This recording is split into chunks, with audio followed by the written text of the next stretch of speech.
નમોત્થુલમર્યંતાણં ભગવંતાણં આઈગરાણં ચરાણં સદબુદ્ધાણં પરિશુદ્ધવાન પુરુષયાન પુનર્પુંડરીયાન પુરુષોર્ગંધાત્તિ લોકોત્પાણં લોકનાણં લોકયાન લોકયાન લોકજોગરાણં અભયધ્યાનં ચુક્કુધ્યાનં મગ્ગધ્યાનં સ્વર્ણધ્યાનં બોધિધ્યાનં ધમ્મધ્યાનં નવદેશ્યાનં પુનાયગાણં નમસારેણં નમોર્ષાણં દશિકોટ્ટીણં અપડિયવનાણં દશમદ્રાણં વેટ્ટિ ચોમ્બાણં જણાણં જાવ્યાણં તિન્નાણં તાર્યાણં બુદ્ધાણં બોયાણં બુદ્ધાણં મોગાણં સબન્નોણં સવદર્શીણં શિવ મૈલ મનોમનંદ મક્કાય મબાબા પુનરાવૃત્તિ સિદ્ધિગી નામદેવ ઠાણં સંપત્તાણં નમો જીણાણં જીયભયાણં.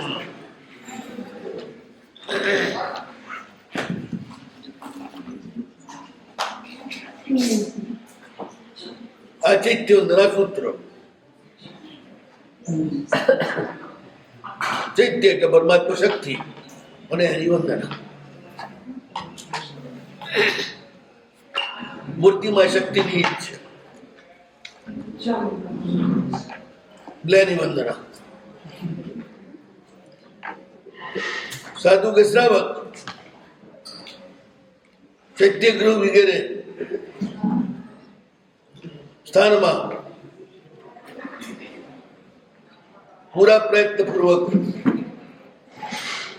બીજા બધા જ કાર્યમાંથી ચિત્તને ખેંચી લઈને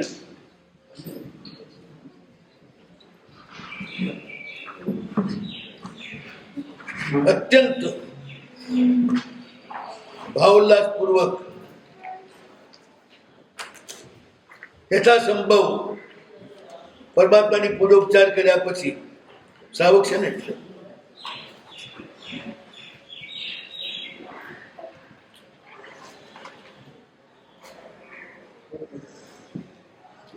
કોઈ પણ જીવનને પીડા ન પહોંચાડે એ રીતે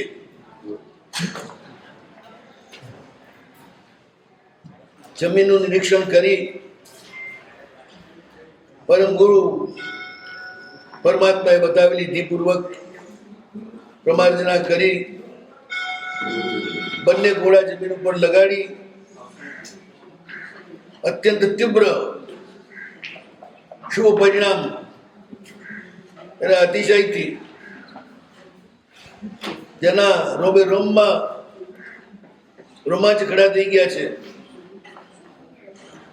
હસના આંસુ વહી રહ્યા છે. મિથ્યાત્વના જળથી ભરેલ અનેક પ્રકારના આગ્રહના ભયાનક જળ જંતુઓથી ભરેલા આ ભવસાગરની અંદર અનિત્ય આપણું આયુષ્ય અને અતિ દુર્લભ સગત કલ્યાણનું કારણ કલ્પવૃક્ષ અને ચિંતામણીથી પણ અધિક પરમાત્માના પાદ વંદન રૂપ ચૈત્ય વંદન આપણને પ્રાપ્ત થયું છે. આનાથી ઊંચું કોઈ કાર્ય નથી કે જેથી એના માટે આમાં પ્રમાદ કરીએ. આ રીતે પોતાના આત્માને કૃતાર્થ માનતો ભગવાન ઉપર જ આંખ અને ચિત્ત બંને એકાગ્ર કરી અતિચાર ન લાગે એ રીતે સમ્યક એટલે જ્ઞાનાચાર અને અતિચાર ન લાગે એ રીતે સમ્યક અસ્ખલિત આદિ મૂળ સંપદાથી યુક્ત અને તે સૂત્રના જે અર્થ એટલે એમાંથી પ્રગટ થતું પરમાત્માનું જે સ્વરૂપ એનું સ્મરણ કરતો કરતો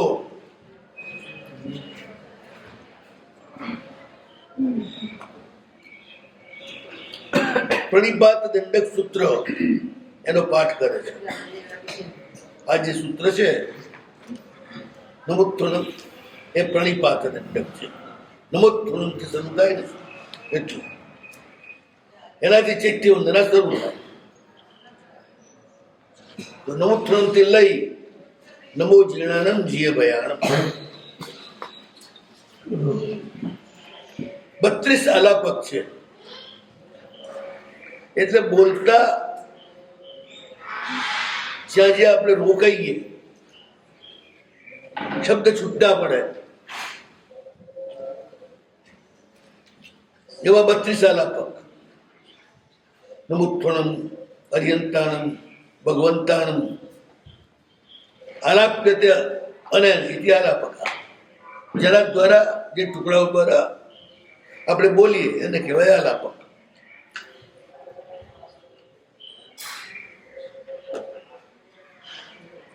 કોઈ કહે છે વ્યક્ત સોમવાણમ અલગ છે, તો 33 આલાપક થાય. પહેલા 2 આલાપક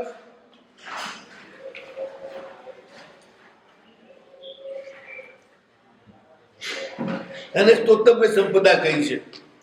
મૂળથી જે 9 સંપદા છે નવોત્થણમમાં, ચૈત્યમના ભાષમાં ભરી ગયા હશે ને, નમો આઈ વગેરે આપેલું છે. તેને સ્તોતવ્ય સંપદા કહે છે.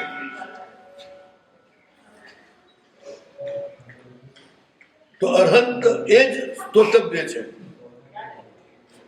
અરહંત ભગવંતને એ સ્તુતિ કરવા લાયક છે. એમાં જ તમારું સમગ્ર નિબંધન એટલે તમારો નિશ્ચય. બે રીતનું નોત્થણમ પર્યંતાણમ ભગવંતા. આ પેલો આલાપક, પેલો આપણે સંપદા. કોઈ 3 થી સ્તોતવ્ય સંપદ કે છે.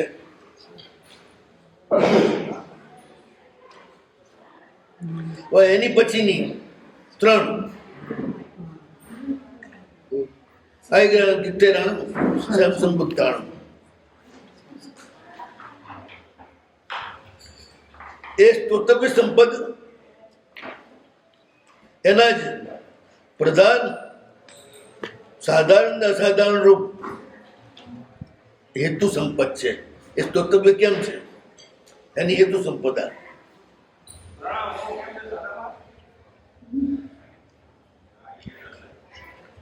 જે આદિકર હોય એ જ તીર્થંકર બને અને એ સ્વયં સંબુદ્ધ હોય, પોતે જ સ્વયં બોધ પામીને બને. પછી 4 પુરુષોત્તમાન પુરુષરિયાન પુરુષોત્તમરિયાન પુરુષોર ગંધાત્થેન. આ 4 વર્ષ સ્તોતવ્ય સંપદા એના જ અસાધારણ હેતુ સંપદા. એની સાધારણ અસાધારણ મિક્સ હેતુ સંપદા. આ માત્ર અસાધારણ હેતુ સંપદા. પુરુષોત્તમ સિંહ પુંડરીક ગંધાસ્તી અને ધર્મભાગ ધર્મયુક્ત હોય છે એ વાત બતાવે છે. પછી 5 આવે લોકોત્તમાનમ લોકજ્ઞાનમ લોકજ્ઞાન લોકજ્ઞાન લોકપંચોગરાણમ. એ 5 થી સ્તોતવ્ય સંપદાનું જ સામાન્યથી ઉપયોગ સંપદા. આનો ઉપયોગ એમાં લોકોત્તમત્વ, લોકનાથત્વ, લોકહિતત્વ, લોકપ્રતિપત્વ અને લોકપ્રદ્યોતકરત્વ. આ બધા પરાર્થ છે, બીજાનું કલ્યાણ કરનારા છે.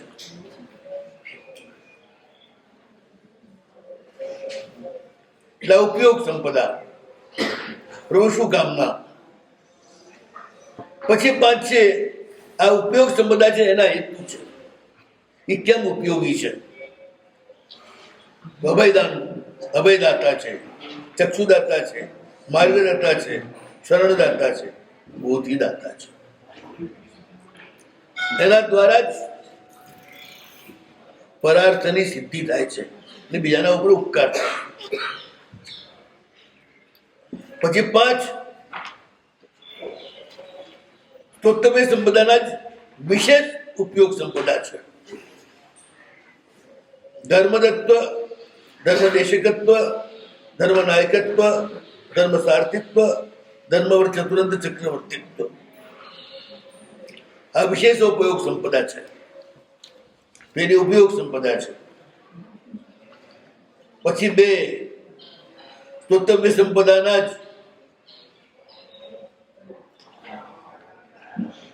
સ્વકારણ સ્વરૂપ સંપદા, કારણવાળી સ્વરૂપ સંપદા છે કે અપ્રતિહત જ્ઞાન અને દર્શન વાળા છે અને છાદમસ્ત્ય નથી એમનામાં.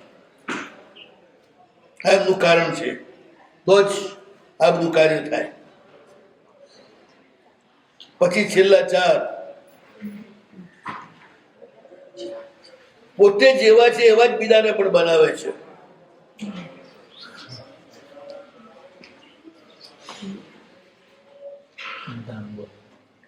ગુરુ મહારાજ પાસે સુરતચંદ્રજી ડાંગા આવતા, અવનવી વ્યાખ્યાઓ રજૂ કરતા. તેમણે એક સરસ વાત કરી, દેવેશો દેવ, જે આપે એ દેવ, રાક્ષસો રાક્ષસ, જે પોતાનું બધું રાખે કોઈને આપે નહીં એ રાક્ષસ. પછી પોતાની શક્તિ સિવાય બધું આપે એ મહાદેવ. અને પોતાની શક્તિ ને પોતાની જે ગ્રેડ છે, પદ છે, એની સાથે બધું જ આપી દે એ દેવાધિદેવ. દેવ મહાદેવ અને પછી દેવાધિદેવ. તીર્થંકરો દેવાધિદેવ છે, સ્વતુલ્ય બનાવે છે. ટીંડાનું તાર્યાનું, બુદ્ધાનું બોયાનું તરે છે ને તરાવે છે. જેવા પોતે તરે છે એવા જ તમને તરાવે છે, એમાં કોઈ ફરક નહીં. મહાદેવ છે ને બધું આપે, એ પાર્થીને થોડી આપે, એટલે એમની શક્તિને ના આપે. સમૃદ્ધિ અને બધું આપે, પણ દેવાદેવ તો બધું જ આપી દે, સ્વતુલ્ય બનાવે.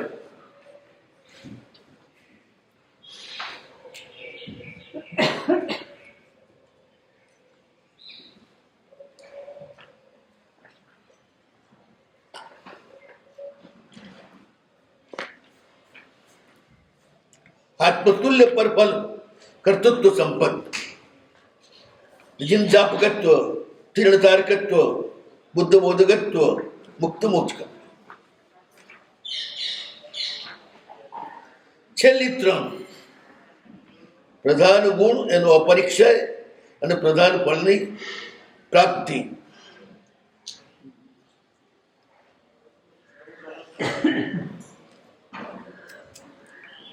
રૂપ અભય સંપદા. સૌથી મૂળ પ્રકૃતિ આપણી ભયની છે, અને ભયથી મુક્ત થવું એ અભય સંપદા છે. તો સર્વજ્ઞ અને સર્વદર્શી હોય એ જ શિવ અચલ આદિ સ્થાન પ્રાપ્ત કરી અને સંપૂર્ણ અભય થાય.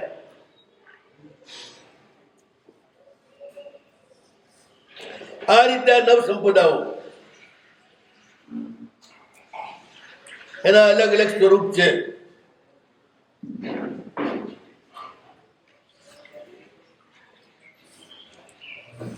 સાધારણ ને અસાધારણ એમાં શું? તો સર્વજીવો સાધારણ આદિકરત્વ, એમનું આદિકરત્વ બધા જીવો માટે એક સરખું છે.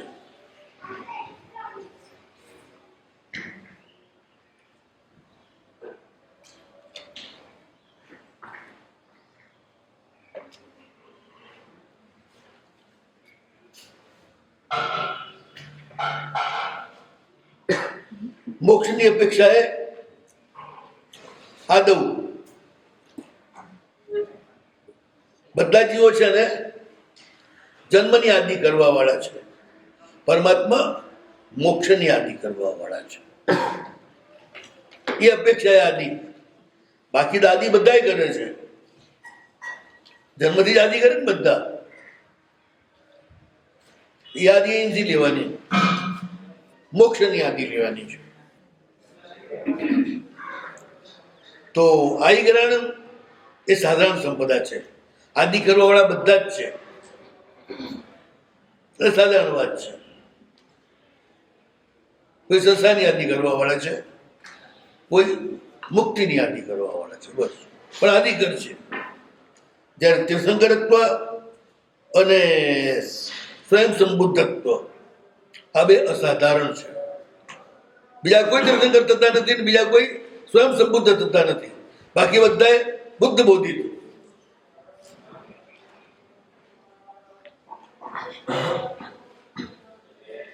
ઘણા પ્રકાર છે. સ્વયં બુદ્ધ, પ્રત્યેક બુદ્ધ, બુદ્ધ બોધિત અને સ્વયં સંબુદ્ધ. પરમાત્મા સ્વયં સંબુદ્ધ છે, એમને સંબોધી આવે છે.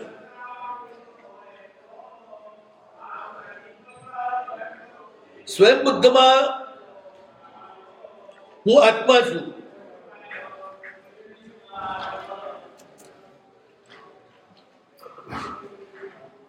મારું શુદ્ધ સ્વરૂપ આત્માનું છે, શરીરનું નથી. શરીર એ મારું અશુદ્ધ સ્વરૂપ છે.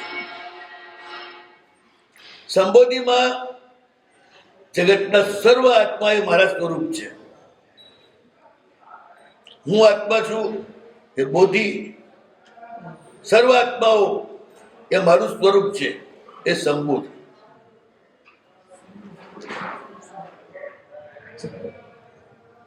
એટલે પ્રભુ સ્વયં સંબુદ્ધ છે, માત્ર સ્વયં બુદ્ધ નથી. ભરબોધી એટલે શું? હે, ભરબોધી એની જ વાત. બોધિની ટોચ એટલે સમગ્ર આત્મા તત્વને સ્વરૂપે છે તે હું જ છું. ભગવાનને ભરબોધી. હા, બીજું વરે બોધી એટલે જેનાથી ભ્રષ્ટ થાય જ નહીં ક્યારે. એટલે કોણ ભરતું? પરમાત્માની વર બુદ્ધિ જે શ્રેષ્ઠ બોધિ છે ને, સમગ્ર જગતના આત્માની કરુણારૂપ, એ ક્યારે જતી નથી. એ ભરબોધી. અને બોધિ એટલે શ્રેષ્ઠ બોધિ છે. બોધિ બીજ, બોધિ ને ભરબોધી. આ બોધિ બીજમાં જે આત્મ સ્વરૂપ પ્રાપ્ત થયેલા છે એમના પ્રત્યેનો સદભાવ. એ બોધિ. હા, એટલે મૂર્તિ અને મુનિ આ બે જ લેવાના. એના પર મોટા ભાગે બધે જ મૂર્તિના આલંબનથી અને મુનિના આલંબનથી જ બોધિની પ્રાપ્તિ થાય છે. અને પછી બોધિ બીજ. એટલે એ બોધિ બીજ. મૂર્તિને જોઈને ખુશ થાય, કેવા સરસ ભગવાન છે, કેવી સરસ આંગી છે, એટલે બોધિ બીજ પડી. ભગવાનને શણગારેલા જોઈ અને કેટલાક બળી જાય કે શું આ પથરાને અણગારતા હશે, કોઈક જીવતાનું કંઈ કરતા હોય તો સારું ને, ન હોય એવા. પૈસા એટલે એ જોયા પછી પણ એને બોધિ બીજ નથી મળતું. પણ જોઈને ખૂબ ખુશ થાય, ભગવાન સ્વરૂપ કેવું છે, ભગવાન કેવા સરસ છે, ભગવાન કેવા શણગારેલા છે, ભગવાન સામે બધા કેવા ભાવ ભક્તિ કરી રહ્યા છે. હવે એનું બોધના એ બોધિ બીજ. સાધુ જઈ રહ્યો રસ્તા ઉપર કે કેવા ત્યાગી મહાત્માઓ છે, નિષ્ઠુર મહાત્માઓ છે, એ બોધિ બીજ. એટલે સંસારની પણ અનુમોદના ચાલુ હોય, પણ સંસારની જ કરે મોટા ભાગના ભાવાભિનંદી જીવો. એને મૂર્તિને જોઈને અને મુનિને જોઈને દ્વેષ ચાલે.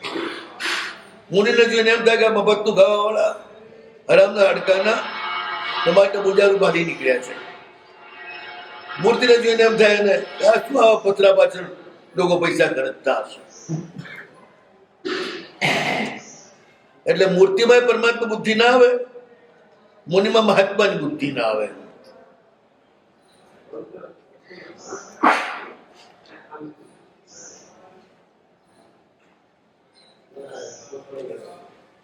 મુનિમાં મહાત્માની બુદ્ધિ આવે, કેવા ઊંચા આત્મા છે.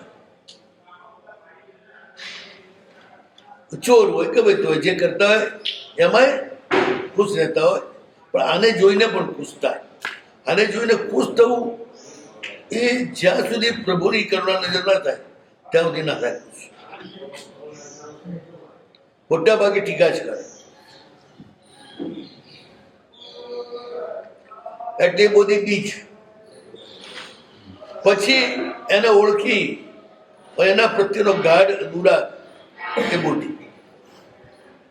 અચ્છા, પછી પહેલા એને જોઈને બહુમાન થાય. રાજી થાય, બહુમાન થાય.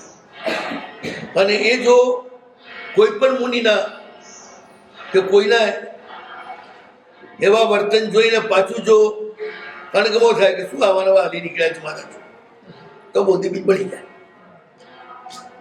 બીજ છે ને તે બળી જાય, દુર્ભાવ થાય. એટલે આપણે બોધિ દુર્લભ જે કહીએ એ આ છે.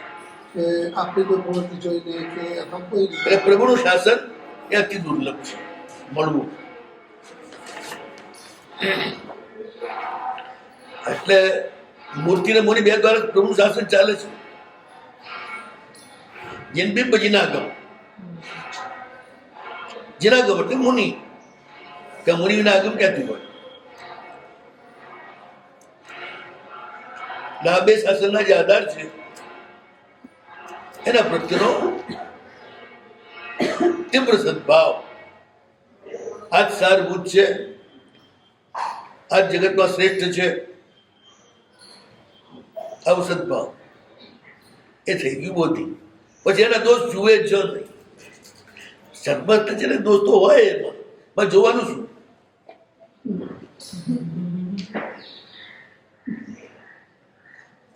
માણસને જુએ તો ઓળખે છે નથી, મોઢાથી કે હેઠાથી? બસ છે તો બે ને. ઘર છે અને દીવાનખાનાથી ઓળખે કે પાયખાનાથી? દિવાન.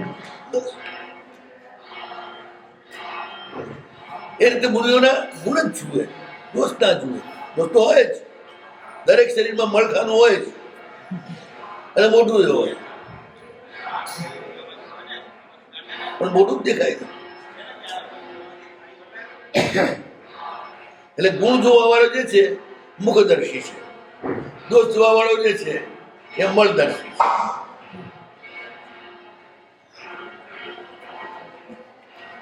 છે. એ રીતે મૂર્તિમાં પરમાત્માની ચેતનાને જુએ અને મુનિમાં પણ પ્રભુના અંશને જ જુએ.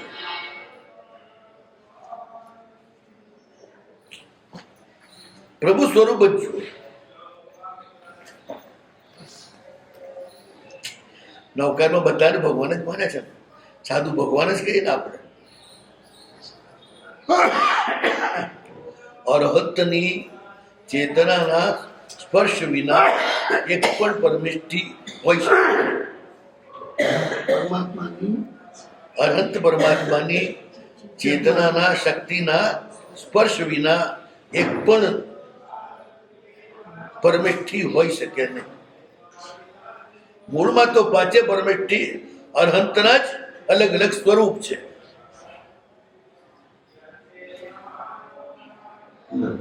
એટલે એને અરહંત રૂપે જ જુએ.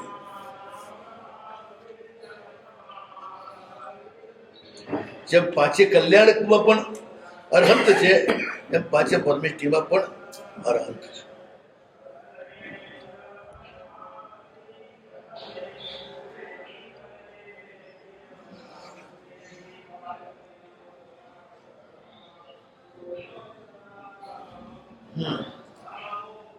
સંબોધિ આ સંબોધિ વાતે છે. એ આપણે શીખ્યું એટલે તીર્થંકરત્વ અને સ્વયં સંબુદ્ધ, આ સ્વયં નિમિત્ત વિના સ્વયં જાગૃત છે. જાગતો મનસ આખી દુનિયાને જીવે ને જેવી છે તેવી. એમ જાગી જાય એટલે જળનું સંમોહન એ નિદ્રા છે, જળને જ જોવું એ નિદ્રા છે. માંથી જાગે એટલે ભાઈ ચૈતન્યના વાસ વિશ્વવ્યાપી સમગ્ર સંજીવની કાય એને જુએ અને મારું સ્વરૂપ છે એ રીતે.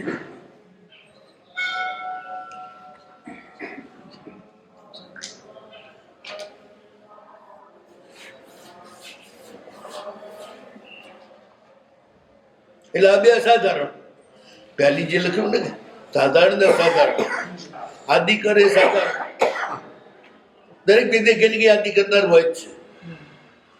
ભગવાન મોક્ષના આદિ કરનાર છે, એ વિશેષતા છે. પણ તીર્થંકરત્વ અને સ્વયં સંબુદ્ધત્વ એ મોનોપોલી તીર્થંકરી છે. એટલે અસાધારણ ને સાધારણ બંને ત્યાં આવ્યા. એ સ્તોતવ્ય છે એના લીધે.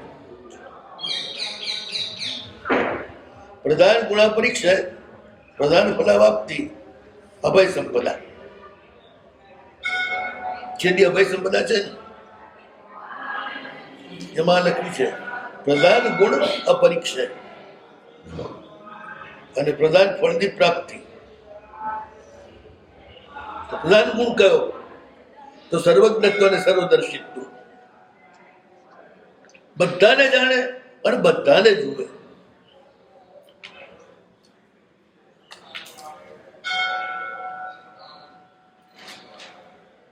અવ્યાવૃત્યા, એમાં કોઈ ફરક ના આવે, એક નજરથી જ જુએ. આ પરીક્ષા એટલે. અને પછી પ્રધાન શિવ, ઉપદ્રવ રહિત, અચલ, જ્યાંથી ક્યારે આપણે ચલાયમાન નથી પડે એવું જે સ્થાન, એની પ્રાપ્તિ. ભય હોય તો તમે આગા પાછા થાવ, ત્યાં ભય જ નથી. આગા પાછા થવાનો કોઈ પ્રશ્ન જ નથી. એટલે અભય સંપદા છેલ્લી.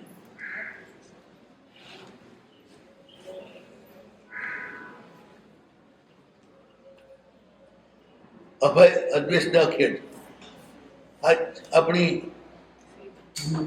પ્રધાન ઉપાસના છે. એક તો પેલા ભય ન હોય, પછી હિતકારી એવા જેટલા આલંબનો છે એનો દ્વેષ ના હોય, અને એ ક્રિયાઓ કરવામાં થાક ન હોય. પ્રભુ તારી સેવા તે જ કરી શકે. સેવન કારણ પહેલી ભૂમિકા છે અભય અદ્વેષ અખીમ. આખા સંસારમાં પરિભ્રમણનું મુખ્ય કારણ ભય જ છે. ભયના કારણે જ ભાગમ ભાગ કરે છે. અહીં મળશે નથી મળતું, ત્યાં મળશે તો ત્યાં જઈએ, ત્યાં મળશે. જ્યાં સુધી કૃષ્ણનો ક્ષય ના થાય ત્યાં સુધી નવા નવા જન્મ લીધા જ કરો. કામ પૂરું ના થાય ત્યાં સુધી એના જ કામ ઉપર તમે જાઓ ને. કામ પૂરું થાય તો પછી ત્યાંથી આગળ વધો ને. તમે પહેલી ચોપડીમાં પાસ જ ના થાય તો બીજી કેવી રીતે જાય?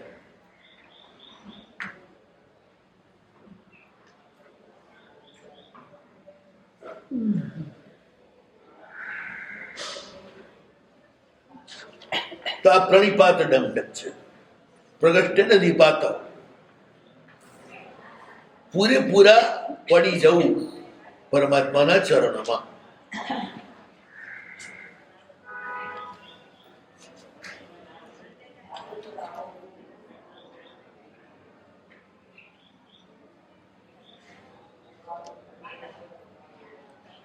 તન્મૂત્રણમાં ચિત્રા સંપત છે, એટલે જુદી જુદી જાતની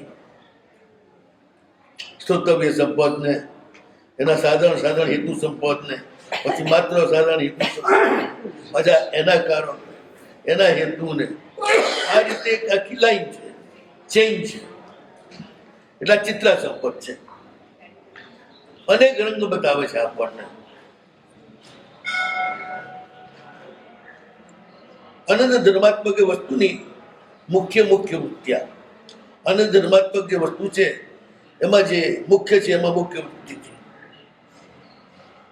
સ્તપ્રવૃત્તિશ્ચ એવં પ્રેક્ષાપૂર્વકારિણમ એથી સંદર્શનાર્થમ એવં ઉપાન્યાસો અસ્ય સૂત્રસ્ય. એટલે સ્તવનની પ્રવૃત્તિ જે છે ને એ બહુ ઊંડો વિચાર કરી સમજી અને પછી કરે. એટલા માટે આ ઉપન્યાસ છે સૂત્રનો.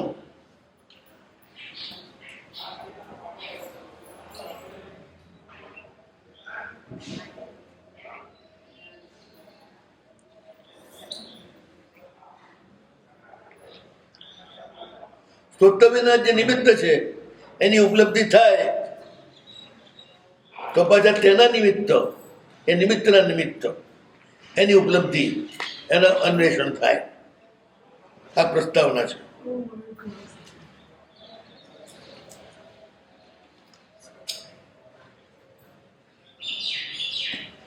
હવે પંજિકામાં ભાઈ દરેક વસ્તુ જે છે એક જ સ્વભાવ વાળી હોય. દૂધ હોય, દૂધમાં એમાં દૂધકતા જો હોય, એમાં દહીં પણ ના હોય. દહીં હોય એમાં દૂધ પણ ના હોય. બંને એકબીજાથી ભિન્ન થઈ જાય છે. એક જ સ્વભાવાધીનત્વાદ વસ્તુના કથમ અનેક સ્વભાવા ક્ષેપિકા સ્તોતવ્ય સંપદાદિના દિકા ચિત્રા સંપદ એકત્ર. સ્તોતવ્ય પણ છે ને, સાધારણ સંપદ પણ છે, અસાધારણ સંપદ પણ છે, હેતુ સંપદ પણ છે. આવા બધા જે તમે અનેક ધર્મો આમાં બતાવ્યા, કઈ રીતે?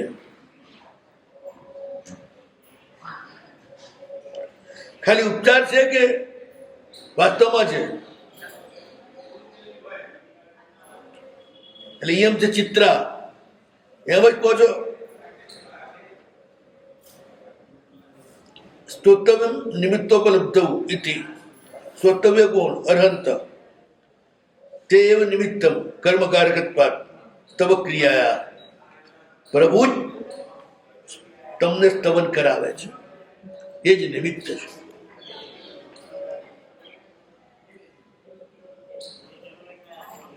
તમે ધર્મ કરો છો કે પ્રભુ ધર્મ કરાવે છે? વાત કરીએ છીએ. એ કરાવે છે એટલે કરો છો. ગાડી તમને લઈ જાય છે, કેવી રીતે? કર્મકારકત્વાत् સ્તવ ક્રિયા તસ્ય ઉપલબ્ધ જ્ઞાને શ્રોતવ્ય રૂપ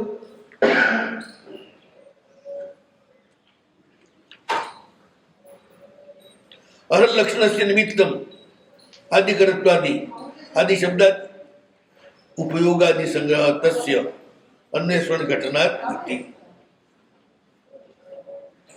આદિ શબ્દથી શું છે? તો ઉપયોગ આદિનો સંગ્રહ કરવો. એટલે તમે ઉપયોગ પૂરો કરો એ પણ એમાં આવી ગયું આદિમાં પાછું. અન્વેષણ ઘટના, પ્રભુનું અન્વેષણ, પ્રભુની ઓળખાણ એ પણ આમાં થાય કે પ્રભુ કેવા છે.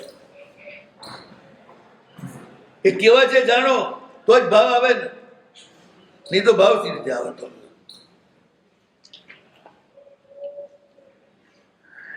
હવે આની વ્યાખ્યા.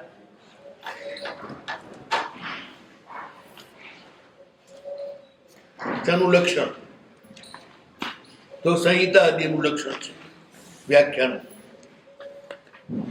સંહિતા ચ પદમ ચૈવ પદાર્થ પદ વિગ્રહ ચાલના પ્રત્યવસ્થાન વ્યાખ્યા સંતસ્ય ષડ્વિધા. કોઈ પણ શાસ્ત્ર પહેલાનો પાઠ સંહિતા, એટલે પછી એના પદો જુદા પાડવા, પછી પદનો અર્થ, પછી પદનો વિગ્રહ, કેવી રીતે પદ બને, પછી એની ચાલના, એટલે એના ઉપર વિવેચન, પછી પ્રત્યવસ્થા, એટલે પછી નિશ્ચિતતા, છેલ્લે ફિક્સ કરે ને. આ 6 પ્રકારની વ્યાખ્યા, એના 6 અંગો છે. એના અંગ કોણ? તો જિજ્ઞાસા, ગુરુયોગ, વિધિ. જિજ્ઞાસા ગુરુયોગો, વિધિ પડતા યોગ, પરિણતિ, સ્થૈર્યમ, ઉક્ત ક્રિયા, અલ્પભવતા, વ્યાખ્યાંગા નીતિ, સમય વિધા. પહેલા તો જિજ્ઞાસા, ચૈતન્યનંદ શું છે ભાઈ જાણવા માટે? ગુરુ મહારાજનો યોગ, પછી વિધિમાં તત્પરતા, જાણ્યા પછી બોધની પરિણતિ, એમાં સ્થિરતા, પછી કહેલી ક્રિયા કરવી અને પછી અલ્પ ભવતા. ભવ અલ્પ હોય એને જ આ ક્રિયામાં મજા આવે. આ વ્યાખ્યાના 7 અંગ છે. તો આમાં સંહિતા શું છે? નમોસ્તુનમ, નમોસ્તુ અર્હદ્ય. તો નમઃ અસ્તુ અર્હદ્ય, આ સંહિતા થઈ. પહેલા નમોસ્તુ અર્હદ્ય, પછી પદ તો નમઃ અસ્તુ અર્હદ્ય. હવે એનો અર્થ તો નમઃ એટલે શું? તો નમઃ એ પૂજાના અર્થમાં છે. તો પૂજા એટલે શું? દ્રવ્ય ભાવ સંકોચ. તો દ્રવ્ય સંકોચ શું? તો હાથ પગ આદિ જે અંગો છે એ સંકોચાવા. હાથ બેસે ને એટલે સંકોચાયા ને. એક તો લાંબો ઉભો, એક આ રીતે બેસીને કરે ચૈત્યવંદન મુદ્રામાં. પગ પણ વાળેલા, હાથ પણ વાળેલા, માથું પણ વાળેલું. આ દ્રવ્ય સંકોચ. ભાવ સંકોચ બીજા કોઈ પણ સંકલ્પથી મુક્ત એવું મન પ્રભુ સાથે જોડવું. ભાવ સંકોચ એટલે મન પર પદાર્થમાંથી ખેંચી લઈ એને નાનું કરી પ્રભુના ચરણમાં સમર્પિત કરવું અથવા સૂત્રની અંદર એકાગ્ર થવું.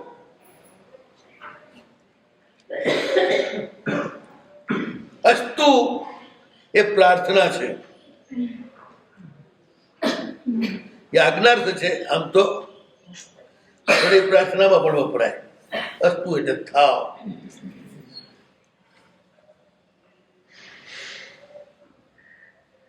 હણમ એ તો બોલોમાં એક અલંકાર રૂપ શબ્દ છે. પ્રાકૃતમાં હવે નમસ્કાર થાવ એટલે આપણે બિલકુલ નમ્ર બનીએ. નમ્રતાનો અર્થ એ દ્રવ્યના ભાવ બંનેનો સંકોચ. એકદમ સંકોચાઈને પડે. ગુરુની સામે પણ એવી રીતે એટલે આઈ એમ નથિંગ, હું કઈ છું જ નહીં. તો સ્વ અપકર્ષ અને પર ઉત્કર્ષનું પરિણામ એ પણ બંધન. હા, સ્વ અપકર્ષ અને પર ઉત્કર્ષનું પરિણામ એ પણ બંધન. સ્વ ઉત્કર્ષ, સ્વ અપકર્ષ અને પર ઉત્કર્ષ. બીજામાં મહાન પડવું છે, મારામાં કઈ નથી. એ બધું આવશે ને આગળ. અત્યારે આપણે આના ઉપર ચાલીએ છીએ.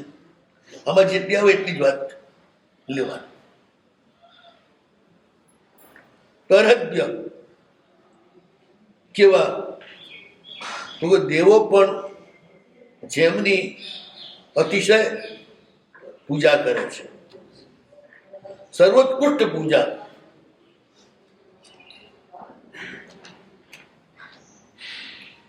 જન્માભિષેક એટલે 3 ભુવનની વચ્ચો વચ્ચ રાજલોકની મધ્યમાં સુવર્ણ જેવી શ્રેષ્ઠતમ ધાતુ.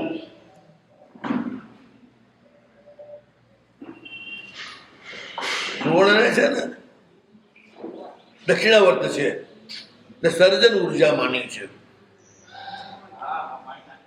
બીજી બધી ધાતુઓ વિસર્જન ઉર્જા. જેને ગરમ કરો ને ડાબેથી જમણે ફરે એમાં સર્જન ઉર્જા, અને જમણેથી ડાબે ફરે એમાં વિસર્જન ઉર્જા. ડાબેથી જમણે, ડાબેથી જમણે એ દક્ષિણાવર્ત કહેવાય, અને જમણેથી ડાબે એ વિસર્જન.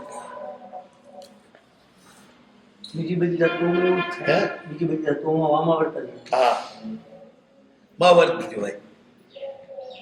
આ એક જ દક્ષિણાવર્ત છે. જ્યાં તીર્થંકર નામકરણના ભૂતગુરુ જ એમાં નિહિત છે.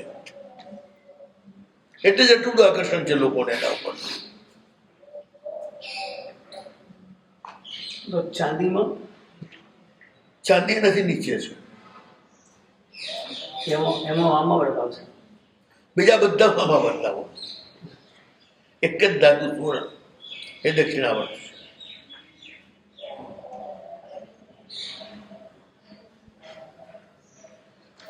તો અરહંત શ્રેષ્ઠતમ પૂજા એટલે મેરુ પર્વત ઉપર ટોચ ઉપર સૌથી ઊંચું જગ્યાનું વિરાટ સિંહાસન અને એના ઉપર ઉત્કૃષ્ટતમ અભિષેક, વિશ્વના સર્વજલ જેટલા સમુદ્રો છે અને જેટલા જલ છે એનાથી 14 લોકની વચ્ચોવચ્ચ એ ત્રણેય લોકના સ્વામી છે એ બતાડવા માટે જ અભિષેક થઈ જાય છે. એટલે આવી ઉત્કૃષ્ટતમ પૂજા એમની જ થાય, બાકી કોઈ વ્યક્તિની થાય નહીં. કોઈ દેવ કે દેવેન્દ્ર દેવલોકમાં ઇન્દ્ર થાય તો ત્યાં એમનો અભિષેક થાય, પણ એ ત્યાં જ થાય, અહીં નહીં. અહીં તો માત્ર અરહંત જન્મતા જ આટલી બધી જબરદસ્ત પૂજા પ્રતિપત્તિ થાય હવે એનાથી ઉપર કોણ હોઈ શકે?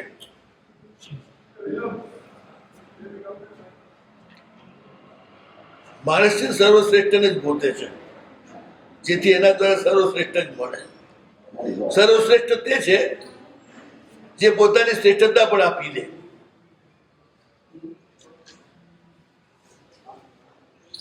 અને બધાથી શ્રેષ્ઠ જેમની પૂજા અર્ચના બહુમાન થાય.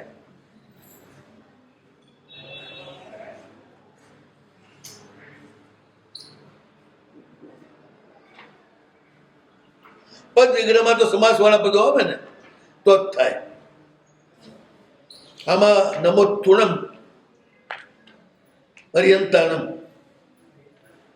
એમાં સમાસ વાળો એક પદ નથી. અરહદ્ય અરહતિ યર શ્રેષ્ઠતમ પૂજાને જે યોગ્ય છે તે અરહંત. આ પ્રાકૃત છે એટલે પ્રાકૃત શૈલીથી એનો ઉપન્યાસ છે.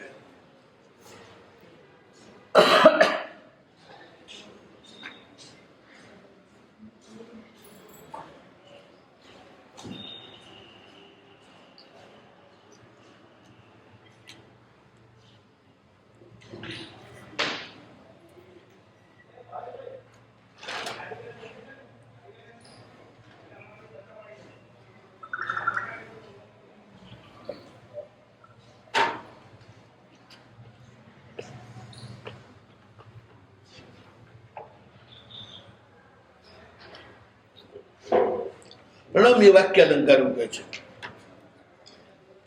હવે ચાલના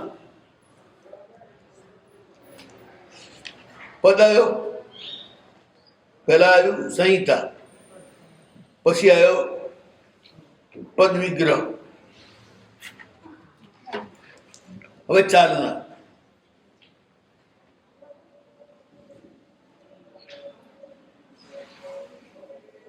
તો અધિકૃત જે વાત છે ને એને સ્થિર કરવા માટે એને ચોદરા એટલે આમ કેમ તેમ કેમ આ પૂછવું એને ચાલના કહેવાય.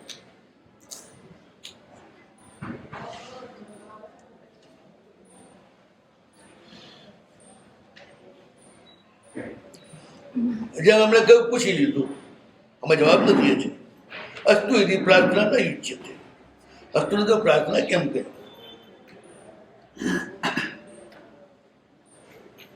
એટલામાં તો ઈષ્ટની સિદ્ધિ નથી થતી એટલે પ્રાર્થના ના કહેવાય. પછી પ્રત્યવસ્થા એનો જવાબ આપે ચાલના એટલે પ્રશ્ન પૂછે, પ્રત્યવસ્થાન પછી જવાબ આપે, એ વાતને સિદ્ધ કરે. યથા યુજે તે એવું ઇત્થમેવ ઇષ્ટ સિદ્ધે ઇતિ. અરે ભાઈ, આ રીતે જ ઇષ્ટ સિદ્ધિ થાય, તો બીજી રીતે ના થાય. ઇષ્ટ શું છે? આપણે ત્યાં નમસ્કાર કરવો, તે પ્રાર્થના દ્વારા, અને એની સિદ્ધિ થાય જ છે. એટલે આ તો ખાલી આજે ઉપર વાત કરીને એની પરિયોજના કરી. હવે ભાવાર્થ બતાવે છે. વ્યાખ્યાન અંગ કયા છે? જિજ્ઞાસા વગેરે. જિજ્ઞાસા જ ના હોય તો પ્રવૃત્તિ કરે સી રીતે? ભગવાનને જુએ એટલે પેલા પ્રશ્ન થાય, આ કોણ છે? ગમી જાય તો પછી બીજો પ્રશ્ન આવે, એમની સાથે સંબંધ બાંધવો કઈ રીતે?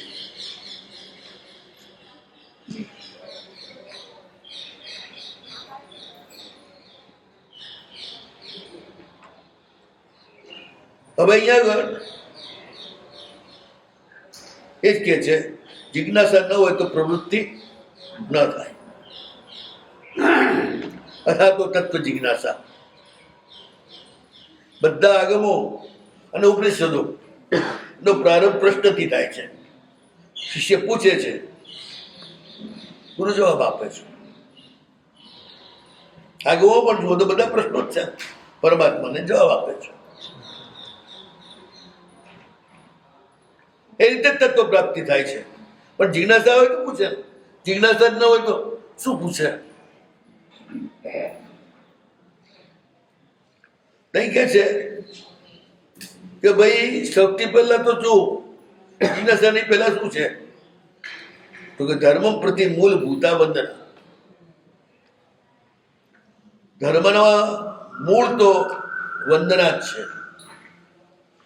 વંદના સિવાય ધર્મનો પ્રારંભ થતો નથી.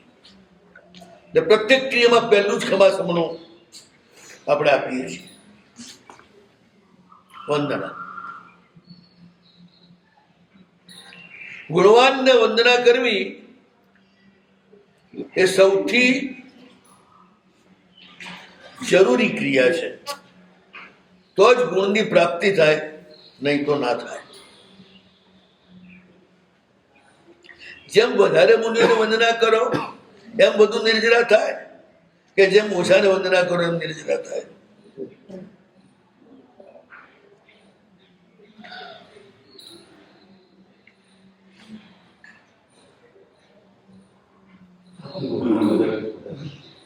એટલું બહુમાન વધારે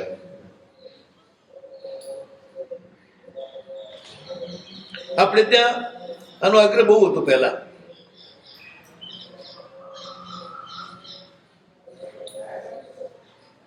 સો સાધુ તો 100 સાધુને વંદન કરવા જવું પડતું. વડીલો સાથે લઈને જતા, જેથી અમે ગાપચી ના મારીએ. નાના હતા ત્યારે વડીલોના ટાઈમે 4 વાગે બધા હાજર હોય, એટલે ત્યારે અમને લઈને નીકળે 1-2 વડીલ અમારી સાથે. 7 જણા અમે હોઈએ. બધાને વંદન કરાવે, પછી આચાર્ય હાજરી લે. કોઈનું બાકી તો નથી રહ્યું ને. પછી એમને ખ્યાલ આવે કે આ ટેણિયાને આ મારા જોડે અન્ન બનાવશે. એ અન્ન બનાવવાળા વાળાને પૂછે કે આ તમને વંદન કરી ગયો કે નહીં? પેલા કે હા, તો કરી ગયો. હવે આપણે વંદન તો કર્યું, પણ એમણે ધ્યાન ના આપ્યું હોય અને એમને ખ્યાલ ના પાડી દે તો આપણું આવી બને. એકવાર એક બાદમાં પ્રત્યે મને બહુ ગુસ્સો આવી ગયો. વંદન કરું પણ ચૂપચાપ જઈને ફટફટ વંદન કરીને ભાગી જાઉં. ગુરુમાને વાતનો ખ્યાલ કે આ મારો બેટો ત્યાં આગળ ગડબડ કરતો હશે કે વંદન કરવામાં. એક વાર મને પૂછ્યું, વંદન કરી આવ્યો? અમને સાહેબ કરી આવ્યો. પેલા જ પૂછ્યું કે કરી ગયો? તો કે મને ખબર નથી. પતી ગયું. મને કે ફેર કર. ના કરું, ના ચૂકલો છું. હું કરીને આવ્યો છું, એમને ના જોયું. મારે શું? હું શું પૂરા ફેર કરું? એક તો ગમતા જ નતા. હું પાછું ફેર વંદન કરવાનું. બરોબર 1/2 કલાક રસાકસી ચાલી. છેવટે 2 લાફા પડ્યા, વંદન કરવું પડ્યું.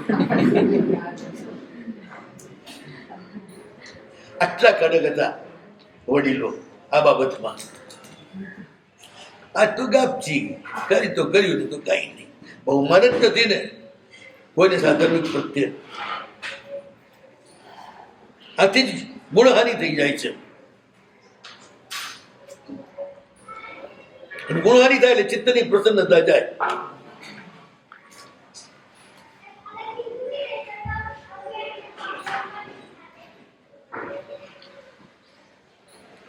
માત્ર 18,000 સાધુઓને વંદન કરવાથી જ 4 નરક ઓછી કરીને કૃષ્ણ મહારાજાએ. એના સિવાય કોઈમાં તાકાત નથી. જે તમારા નીચ ગોત્ર કર્મને અને દુર્ગતિમાં લઈ જનારા કર્મને દૂર કરે.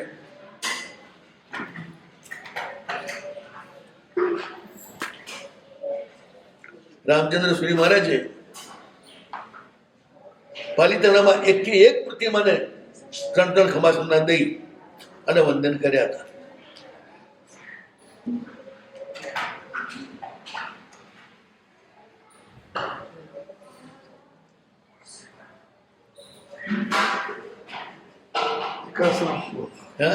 વિકાસના પૂર્વક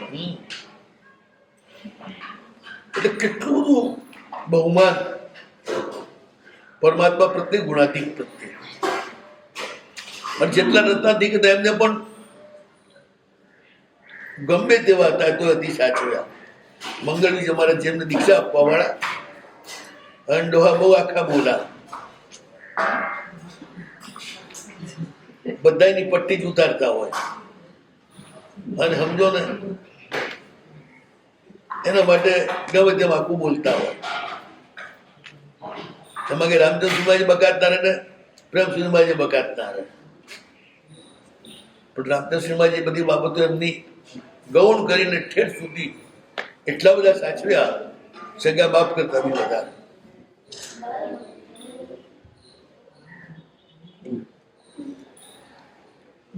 કોઈ પણ વડીલ તો જ વડીલ થાય છે જેને બધા જ ગુણવાન પ્રત્યે બહુમાન હોય. મોટા થવાનું આ સિવાય બીજો કોઈ ઉપાય નથી.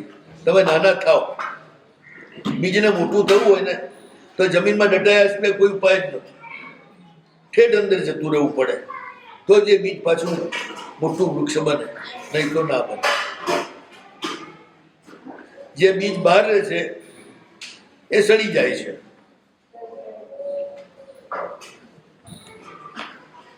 એટલે આમાં તો જેમ વધુ મહાત્મા ભેગા થાય એમ ખુશ થવું કે ખૂબ વધારે વંદનાનો લાભ મળશે, વ્યવસ્થાનો લાભ મળશે.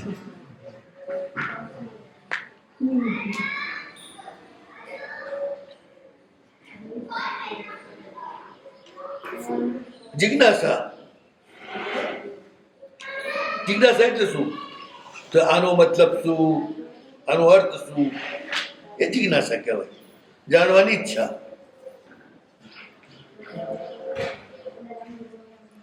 કારણ કે સમ્યક ન જાણો ને તો સમ્યક ક્રિયા થાય નહીં. હરિઓમ નાનમ તો દયા.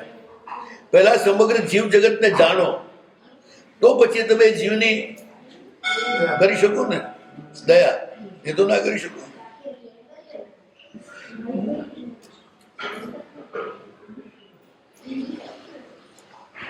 વિશિષ્ટ કર્મનો ક્ષય અને ક્ષયોપશમ એ સિવાય મિથ્યા દ્રષ્ટિને આ જિજ્ઞાસા હોતી નથી.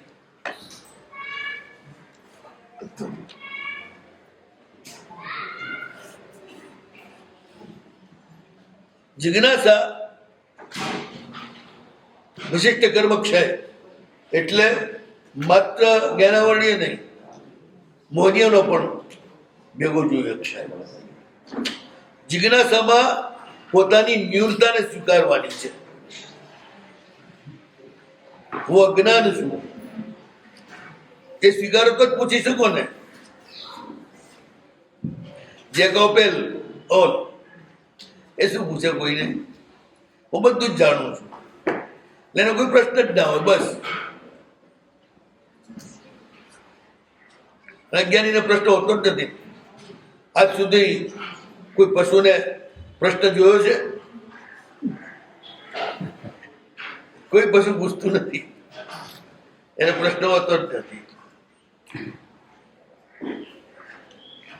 કૂતરા આપણી જોડે રહે એટલે એમને પ્રશ્નો હોય એટલે વોટ વોટ પૂછ્યા કરે. તમે જાઓ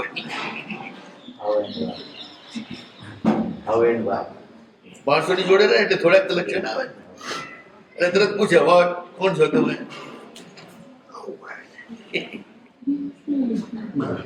એટલે વિશિષ્ટ શબ્દ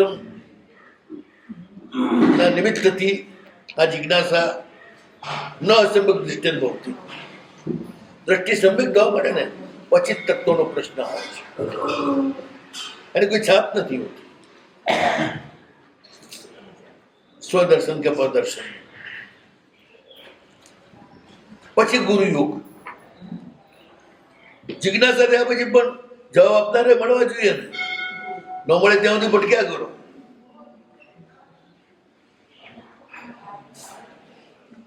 ગુરુ કેવા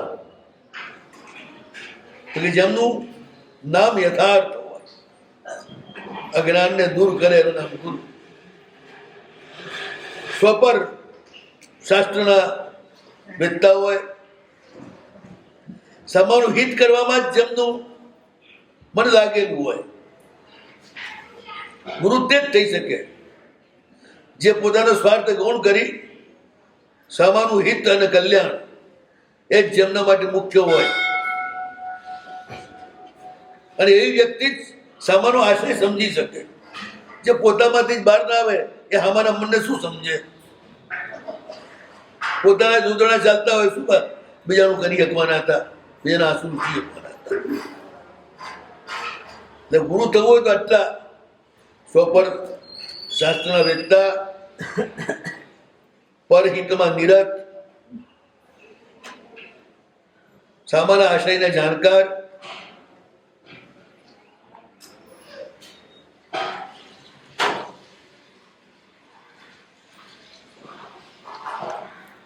સમ્યક સંબંધ,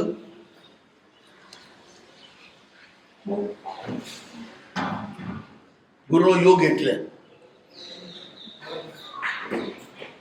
સ્વપરતંત્રના જાણકાર, પરહિતકારી અને આમાંના આશયને જાણકાર એવા ગુરુ સાથેનો સમ્યક સંબંધ. એટલે તમે દિલ ખોલીને પૂછી શકો અને એ મન ખોલીને તમને જવાબ આપે.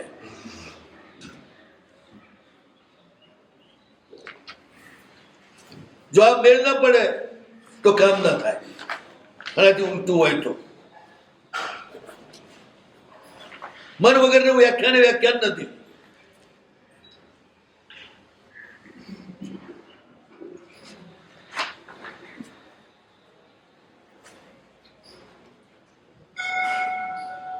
ગુરુના યોગ વિના વ્યાખ્યાન સંભવે નહીં. આ સમજણ આપણને મળે નહીં.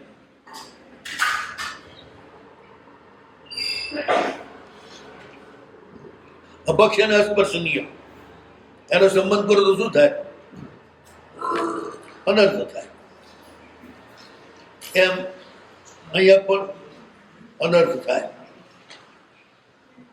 તમને સાચું અર્થ મળે નહીં, ખોટું સમજાવે. પેલા એક ગુરુ હતા ને, રાજાના પાકો પોતાનો ચેલો બનાવી નાખ્યો હતો. ભાઈ અમને 68 તીર્થ કરવા જવાનું મન થયું. ત્યારે વળી બીજો કોઈક સાધુ આવે અને આને ભરમાઈ જાય તો એને ગીતાનો શ્લોક પકડાયો રાજાને. પછી કહ્યું આનો અર્થ શું છે? તો કે ગોખે બેઠી બિલ્લી ચૂઓ ખાવે, ચણા ખાવે. ગોખે બેઠી બિલ્લી, હા એનો અર્થ છે. આવો જે અર્થ કરી આપે એ હાચો. હા એવો એક ગુરુ આચો. હવે આવો અર્થ કોણ કરી આપે? એ તો વ્યાકરણ થી છે થતો જ અર્થ કઈ બધા. એટલે કે ગુરુ થાય નહીં. એમાં પછી કોઈક અવધિ જ્ઞાની ગુરુ આવી ગયા એટલે અમને ખ્યાલ આવી ગયો. એટલે પહેલા તો એને કહ્યું કે તું જે શ્લોક કે છે નો અર્થ આ થાય ને? હા ગુરુ કે બરોબર એ જ થાય. હવે તમે ગુરુ આચા તો કીધું એક કામ કર, પેલા તું સંસ્કૃત ભણ. ગુરુએ આજ્ઞા કરી પેલા તું સંસ્કૃત ભણ. ભલે રાજા સંસ્કૃત ભણ્યો, પછી એને કહ્યું કે આ શ્લોકનો અર્થ કર. રાજા સમજી ગયો કે પેલો કેવો ઉલ્લુ બનાવી ગયો હતો. તદ વ્યાખ્યાનમ અવ્યાખ્યાનમ. એ વ્યાખ્યાન છે, એ વ્યાખ્યાન નથી, અવ્યાખ્યાન છે.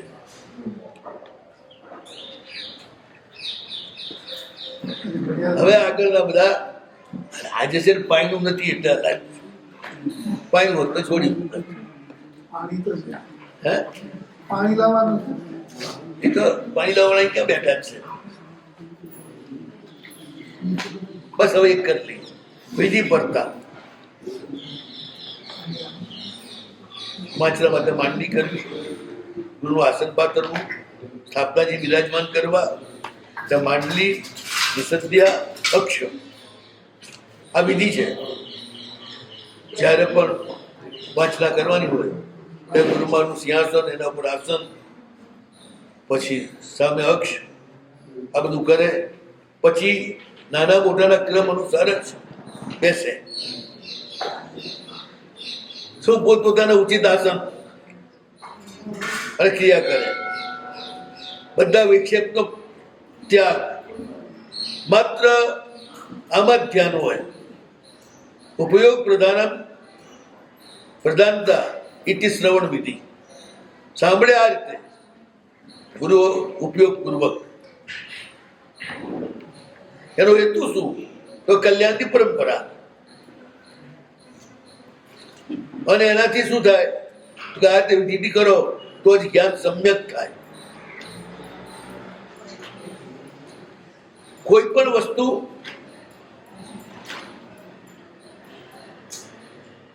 ઉપાય સાચો હોય તો એનાથી જે મળવાનું છે એ સાચું મળે. ઉપાય ખોટો હોય તો ખોટું. એમાં વ્યભિચાર ન ચાલે